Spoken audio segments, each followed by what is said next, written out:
नमस्कार, आप देख रहे हैं द पब्लिक वर्ल्ड। मैं सुभाष चौधरी हूं। इससे पहले कि मैं अपनी बात शुरू करूं, आपसे गुजारिश है, अगर आपने हमारे चैनल द पब्लिक वर्ल्ड को अब तक सब्सक्राइब नहीं किया है तो इसे ज़रूर सब्सक्राइब कर लें। और उन साथियों का धन्यवाद जिन्होंने बड़ी संख्या में हमारे चैनल को पिछले दिनों में सब्सक्राइब किया है। आपका सहयोग हमारे लिए बहुत ज़रूरी है। प्रधानमंत्री नरेंद्र मोदी आज लोकसभा चुनाव प्रचार के दूसरे चरण के मतदान से पहले छत्तीसगढ़ पहुंचे थे और उन्होंने वहां भारतीय जनता पार्टी की ओर से आयोजित एक चुनावी सभा को संबोधित किया। चुनावी सभा में प्रधानमंत्री ने कांग्रेस पार्टी पर जमकर हमला बोला। उन्होंने कहा कि कांग्रेस के वरिष्ठ नेता सैम पित्रोदा ने अमेरिका में विरासत टैक्स वाला बयान दिया है। प्रधानमंत्री ने कहा कि कांग्रेस के खतरनाक इरादे एक के बाद एक खुलकर सामने आ रहे हैं। शाही परिवार के शहजादे के सलाहकार ने कुछ समय पहले कहा था कि मिडिल क्लास पर और ज़्यादा टैक्स लगना चाहिए और अब ये इससे भी एक कदम आगे बढ़ गए हैं। प्रधानमंत्री ने कहा कि कांग्रेस अब विरासत टैक्स लगाएगी, यानी माता पिता से मिलने वाली संपत्ति पर भी टैक्स लगाया जाएगा। प्रधानमंत्री ने लोगों को संबोधित करते हुए कहा कि आप जो अपनी मेहनत से संपत्ति जुटाते हैं वो अपने बच्चों को आप नहीं दे सकते। अगर कांग्रेस की सरकार आई तो वह वंशावली यानी पारिवारिक संपत्ति भी छीन लेगी आपसे और औरों में बांट देगी। पीएम मोदी ने कहा कि कांग्रेस का मंत्र है, कांग्रेस की लूट जिंदगी के साथ भी और जिंदगी के बाद भी। जब तक आप जीवित रहेंगे कांग्रेस आपको ज़्यादा टैक्स से मारेगी और जब आप जीवित नहीं रहेंगे तो वो आप पर इनहेरिटेंस टैक्स का बोझ लाद देगी। उन्होंने कहा एक सामान्य भारतीय अपने बच्चों को संपत्ति न दे, ऐसा कांग्रेस चाहती है। दरअसल कांग्रेस के वरिष्ठ नेता सैम पित्रोदा, जो ओवरसीज कांग्रेस के अध्यक्ष हैं, ने अपने बयान में कहा था कि अमेरिका में विरासत टैक्स लगता है, यानी किसी शख्स के मरने के बाद उसकी संपत्ति का कुछ हिस्सा उसके रिश्तेदारों को दिया जाता है, जबकि एक बड़ा हिस्सा सरकार अपने पास रख लेती है। आइए आपको सुनवाता हूं छत्तीसगढ़ की चुनावी सभा में आज प्रधानमंत्री नरेंद्र मोदी ने क्या कुछ कहा और इस विरासत टैक्स वाले बयान को लेकर कैसे कांग्रेस की उन्होंने आलोचना की और उनकी आशंका क्या है।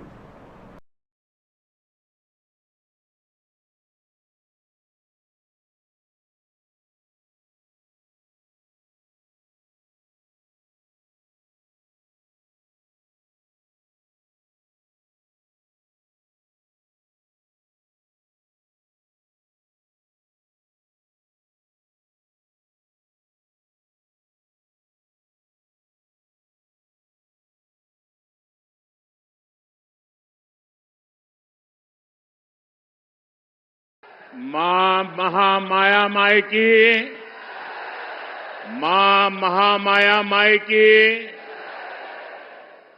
हमर बहिनी भाई दद्दा और जम्मू संगवारी मनला मोर जय जोहार। भाजपा ने जब मुझे प्रधानमंत्री पद का उम्मीदवार बनाया था तब अंबिकापुर में ही आपने लाल किला बनाया था।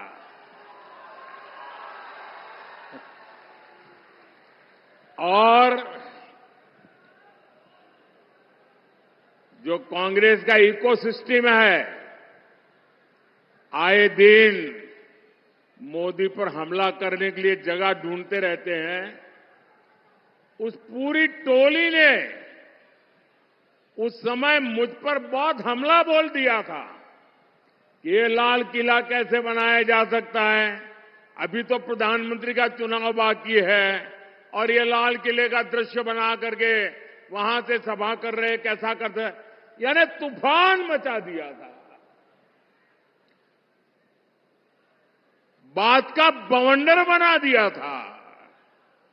लेकिन आपकी सोच से वही मोदी लाल किले पर पहुंचा और राष्ट्र के नाम संदेश दिया। और आज अंबिकापुर ये क्षेत्र फिर वही आशीर्वाद दे रहा है। फिर एक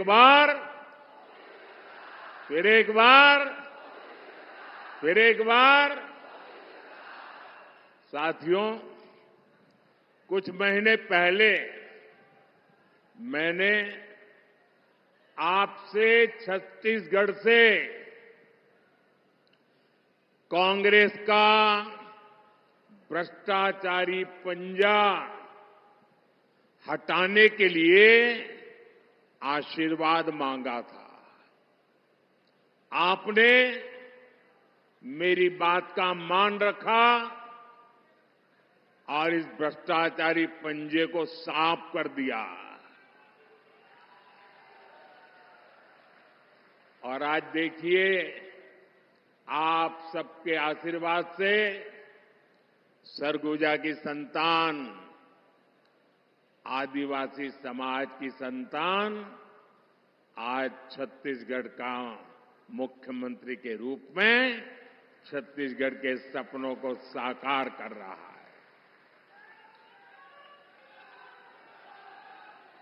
और मेरे अनन्य साथी भाई विष्णु जी विकास के लिए बहुत तेजी से काम कर रहे हैं। आप देखिए, अभी कोई ज्यादा समय नहीं हुआ है, बहुत कम समय हुआ है, लेकिन इन्होंने इतने कम समय में रॉकेट की गति से सरकार चलाई है। धान किसानों को दी गारंटी, पूरी कर दी। अब तेंदुपत्ता संग्राहकों को भी ज्यादा पैसा मिल रहा है। तेंदुपत्ता खरीद भी तेजी से हो रही है। यहां की माताओं बहनों को महतारी वंदन योजना से भी लाभ हुआ है।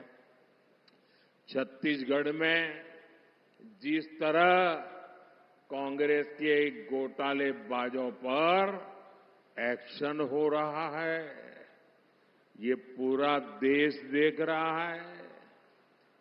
साथियों, मैं आज आपसे विकसित भारत, विकसित छत्तीसगढ़ के लिए आशीर्वाद मांगने के लिए आया हूं।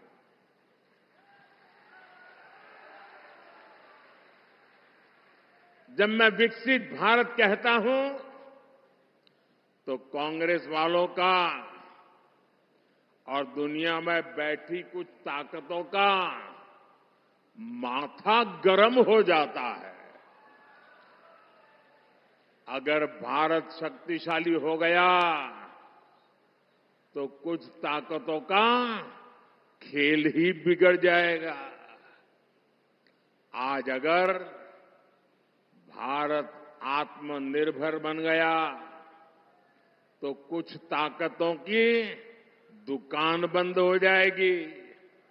इसलिए वो भारत में कांग्रेस और इंडी गठबंधन की कमजोर सरकार चाहते हैं।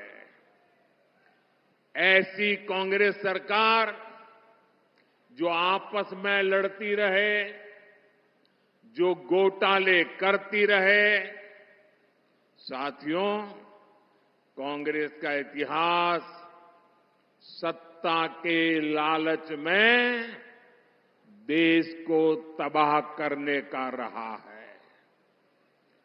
देश में आतंकवाद फैला, किसके कारण फैला?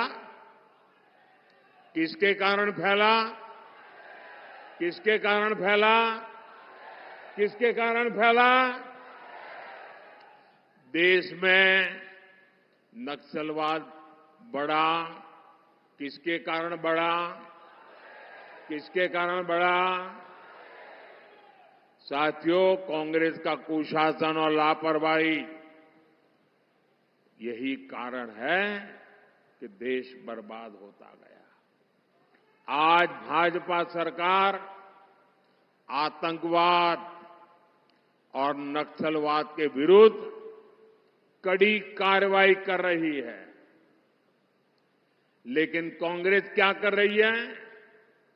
कांग्रेस हिंसा फैलाने वालों का समर्थन कर रही है। इतना ही नहीं, जो लोग निर्दोषों को मारते हैं, लोगों का जीना हराम कर देते हैं, पुलिस पे हमला करते हैं, सुरक्षा बलों पर हमला करते हैं, अगर वो मारे जाएं तो एक कांग्रेस वाले उनको शहीद कहते हैं।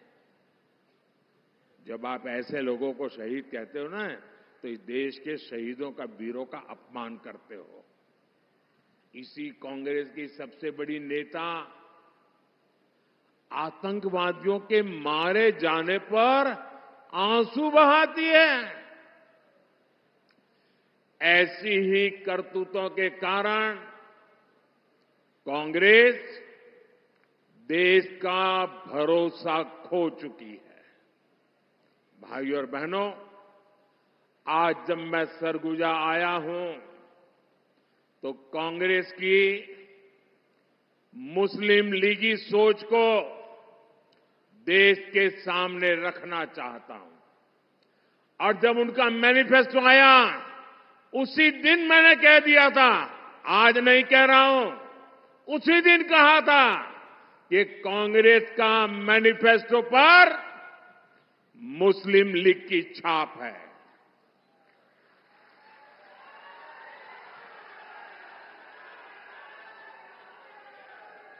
साथियों, जब संविधान बन रहा था, काफी चर्चा विचारणा के बाद देश के सभी बुद्धिमान लोगों के चिंतन मनन के बाद बाबा साहब आंबेडकर के नेतृत्व में ये तय किया गया था कि भारत में धर्म के आधार पर आरक्षण नहीं होगा। आरक्षण होगा तो मेरे दलित भाई बहनों के लिए होगा, मेरे आदिवासी भाई बहनों के लिए होगा, लेकिन धर्म के नाम पर आरक्षण नहीं होगा। लेकिन वोट बैंक की भूखी कांग्रेस ने कभी इन महापुरुषों की बातों की परवाह नहीं की, संविधान की पवित्रता की परवाह नहीं की, बाबा साहब आंबेडकर के शब्दों की परवाह नहीं की। कांग्रेस ने बरसों पहले आंध्र प्रदेश में धर्म के आधार पर आरक्षण देने का प्रयास किया था। फिर कांग्रेस ने इसको पूरे देश में लागू करने की योजना बनाई।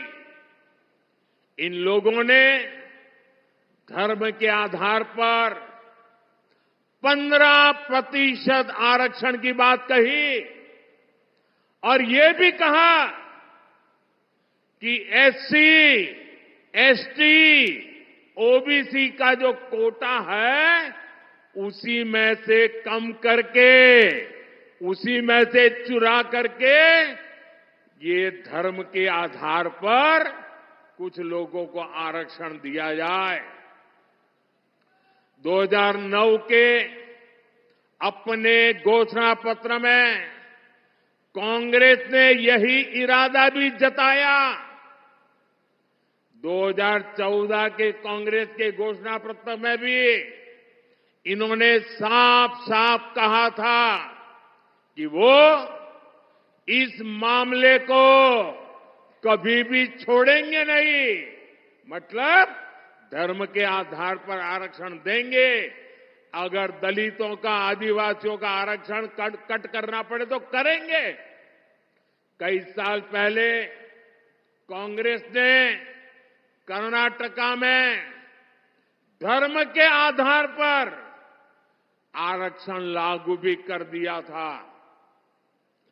जब वहां बीजेपी सरकार आई तो हमने संविधान के विरुद्ध, बाबा साहब आम्बेडकर की भावना के विरुद्ध कांग्रेस ने जो निर्णय किया था उसको उखाड़ करके फेंक दिया और दलितों को, आदिवासियों को, पिछड़ों को उनका अधिकार वापस दिया।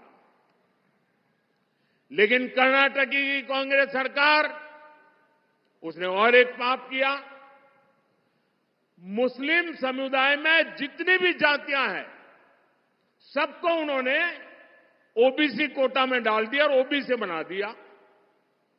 यानी जो हमारे देश के ओबीसी समाज को लाभ मिलता था उसका बड़ा हिस्सा कट गया और वो भी वहां चला गया।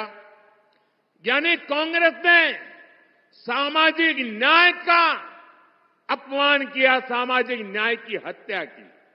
कांग्रेस ने भारत के सेक्युलरिज्म की हत्या की। कर्नाटका अपना यही मॉडल ये कांग्रेस पूरे देश में लागू करना चाहती है।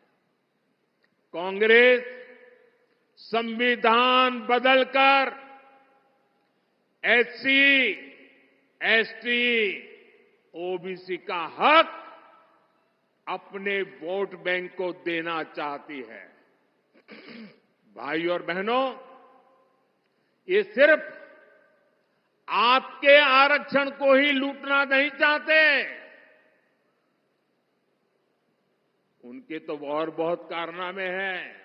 और इसलिए मेरे आदिवासी भाई बहनों को कहना चाहता हूं, मेरे दलित भाई बहनों को कहना चाहता हूं, मैं ओबीसी के भाई बहनों को कहना चाहता हूं, ये कांग्रेस के इरादे नेक नहीं है, संविधान के अनुरूप नहीं है, सामाजिक न्याय के अनुरूप नहीं है, भारत की बिन सांप्रदायिकता के अनुरूप नहीं है। अगर आपके आरक्षण की कोई रक्षा कर सकता है तो सिर्फ और सिर्फ भारतीय जनता पार्टी कर सकती है। और इसलिए आप भारतीय जनता पार्टी को भारी समर्थन दीजिए ताकि कांग्रेस की एक न चले, किसी राज्य में भी वो कोई हरकत न कर सके, इतनी ताकत आप मुझे दीजिए ताकि मैं आपकी रक्षा कर सकूं। साथियों, कांग्रेस की नजर सिर्फ आपके आरक्षण पर ही ऐसा नहीं है। कांग्रेस की नजर आपकी कमाई पर, आपके मकान, दुकान, खेत, खलिहान पर भी है। कांग्रेस के शाहजादे का कहना है कि ये देश के हर घर, हर अलमारी, हर परिवार की संपत्ति का एक्सरे करेंगे। हमारी माताओं बहनों के पास जो थोड़ा बहुत स्त्री धन होता है, गहने जेवर होते हैं, कांग्रेस उनकी भी जांच कराएगी। यहां सरगुजा में तो हमारी आदिवासी बहनें चंदवा पहनती है, हंसूली पहनती है, हमारी बहनें मंगलसूत्र पहनती हैं। कांग्रेस ये सब आपसे छीनकर, वो कहते हैं हम इक्वली डिस्ट्रीब्यूट कर देंगे। अब आपको मालूम है ना वो किसको देंगे? मालूम है ना किसको देंगे? आपसे लूट करके किसको देंगे मालूम है ना? मुझे कहने की जरूरत है क्या? क्या ये पाप करने देंगे क्या आप? और कहती है कांग्रेस सत्ता में आने के बाद ही वो एक के बाद ऐसे क्रांतिकारी कदम उठाएगी। अरे ये सपने मत देखो, देश की जनता आपको ऐसा मौका नहीं देगी। साथियों, कांग्रेस पार्टी के खतरनाक इरादे एक के बाद एक खुलकर सामने आ रहे हैं। शाही परिवार के शाहजादे के सलाहकार इस शाहबदीद परिवार के शाहजादे के पिताजी के भी सलाहकार, उन्होंने कुछ समय पहले कहा था, और ये परिवार उन्हीं की बात मानता है। उन्होंने कहा था कि हमारा देश का जो मिडिल क्लास है, मध्यम वर्गीय लोग हैं, जो मेहनत करके कमाते हैं, उन्होंने कहा उन पर ज्यादा टैक्स लगना चाहिए। ये इन्होंने पब्लिकली कहा है। अब ये लोग उससे भी एक कदम आगे चले गए हैं। अब कांग्रेस का कहना है कि वो इनहेरिटेंस टैक्स लगाएगी, माता पिता से मिलने वाली विरासत पर भी टैक्स लगाएगी। आप जो अपनी मेहनत से संपत्ति जुटाते हैं, वो आपके बच्चों को नहीं मिलेगी, बल्कि कांग्रेस सरकार का पंजा उसे भी आपसे छीन लेगा। यानी कांग्रेस का मंत्र है कांग्रेस की लूट। कांग्रेस का मंत्र है कांग्रेस की लूट, जिंदगी के साथ भी और जिंदगी के बाद भी। जब तक आप जीवित रहेंगे, कांग्रेस आपको ज्यादा टैक्स से मारेगी, और जब आप जीवित नहीं रहेंगे तो आप पर इनहेरिटेंस टैक्स का बोझ लाद देगी। जिन लोगों ने पूरी कांग्रेस पार्टी पैतृक संपत्ति मानकर अपने बच्चों को दे दी, वो लोग नहीं चाहते कि एक सामान्य भारतीय अपने बच्चों को अपनी संपत्ति दे। भाइयों बहनों, हमारा देश संस्कारों से, संस्कृति से उपभोक्तावादी देश नहीं है। हम संचय करने में विश्वास करते हैं, संवर्धन करने में विश्वास करते हैं, संरक्षित करने में विश्वास करते हैं।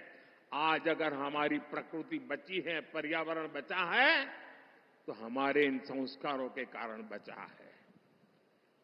हमारे यहां घर में बूढ़े मां बाप होंगे, दादा दादी होंगे, उनके पास एक छोटा सा भी गहना होगा ना, अच्छी एक आध चीज होगी तो संभाल करके रखेगी, खुद भी पहनेगी नहीं। क्यों?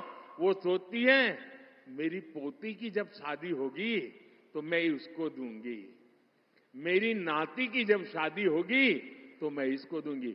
यानी तीन पीढ़ी का सोच करके वो खुद अपना हक भी नहीं भोगती, वो बचा के रखती है ताकि अपने नाते नाती को भी दे सके। ये मेरे देश का स्वभाव है। मेरे देश के लोग कर्ज कर करके जिंदगी जीने के शौकीन लोग नहीं हैं। मेहनत करके जरूरत के हिसाब से खर्च करते हैं और बचाने के स्वभाव के हैं। ये भारत के मूलभूत चिंतन पर, भारत के मूलभूत संस्कार पर ये कांग्रेस पार्टी कड़ा प्रहार करने जा रही है। और उन्होंने कल ये बयान क्यों दिया है, इसका कारण है, एक तो ये सोच उनकी बहुत पुरानी है। आप पुरानी चीजें खोजोगे ना, और ये जो लोग फैक्ट चेक वाले जो है ना, मोदी की बाल की खाल उधेड़ने में लगे रहते हैं, जरा कांग्रेस की हर चीज देखिए, आपको हर चीज में ये बू आएगी। मोदी के बाल की खाल उधेड़ने में टाइम खराब मत करो। लेकिन मैं कहना चाहता हूं, ये कल तूफान इनके यहां क्यों मच गया, जब मैंने कहा कि अर्बन नक्सल, शहरी माओवादियों ने कांग्रेस पर कब्जा कर लिया है, तो उनको लगा कि कुछ अमेरिका को खुश करने के लिए भी कहना चाहिए। ये मोदी ने इतना बड़ा आरोप लगाया तो बैलेंस करने के लिए वो उधर की तरफ मुड़ने का नाटक कर रहे हैं, लेकिन वो आपकी संपत्ति को लूटना चाहते हैं।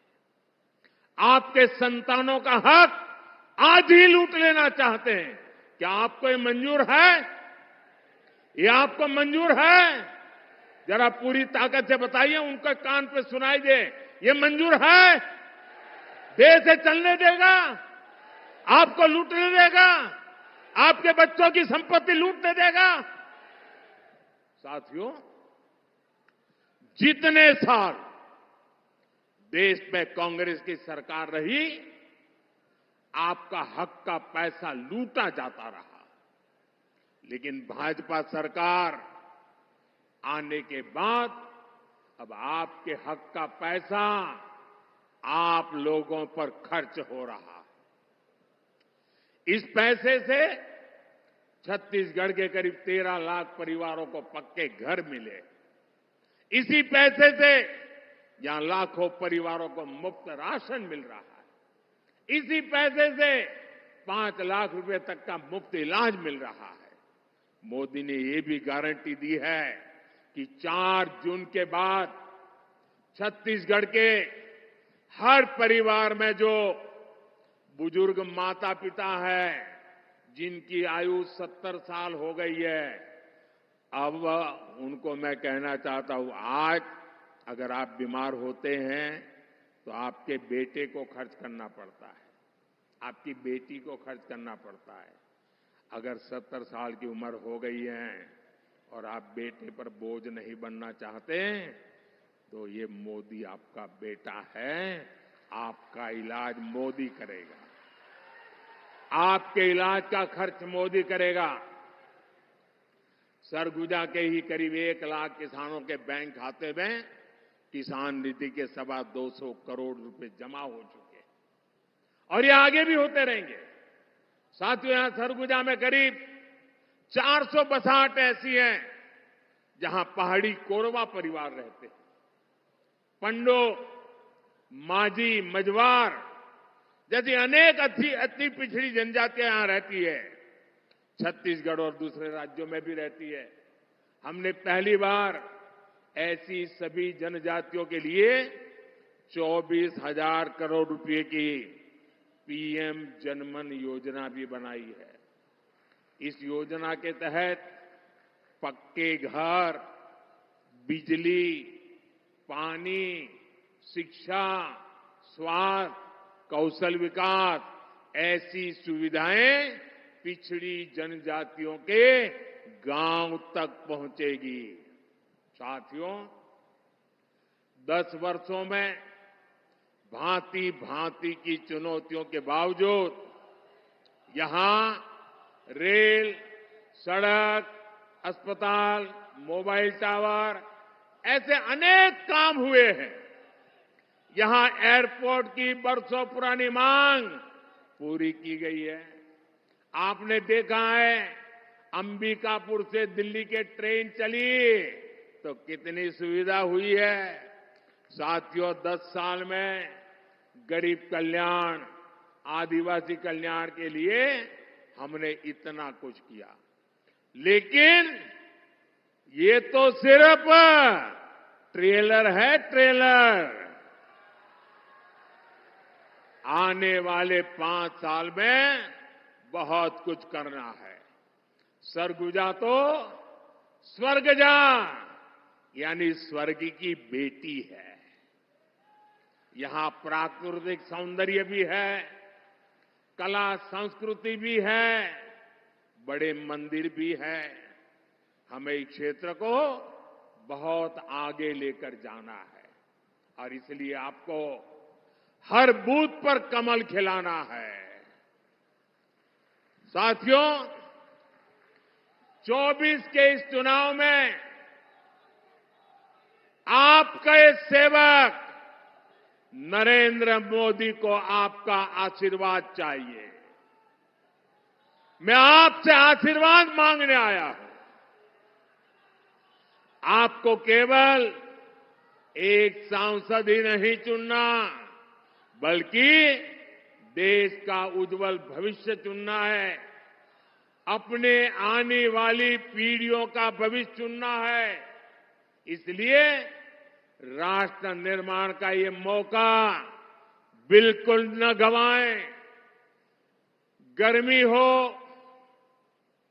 शादी ब्याह का अवसर हो, खेत में कोई काम निकला हो, रिश्तेदार के यहां जाने की जरूरत पड़ गई हो, इन सब के बावजूद भी मतदान के दिन कुछ समय ये आपके सेवक मोदी के लिए निकालिए, भारत के लोकतंत्र के निकालिए, भारत के उज्जवल भविष्य के लिए निकालिए, आपके बच्चों की गारंटी के लिए निकालिए और मतदान अवश्य करें।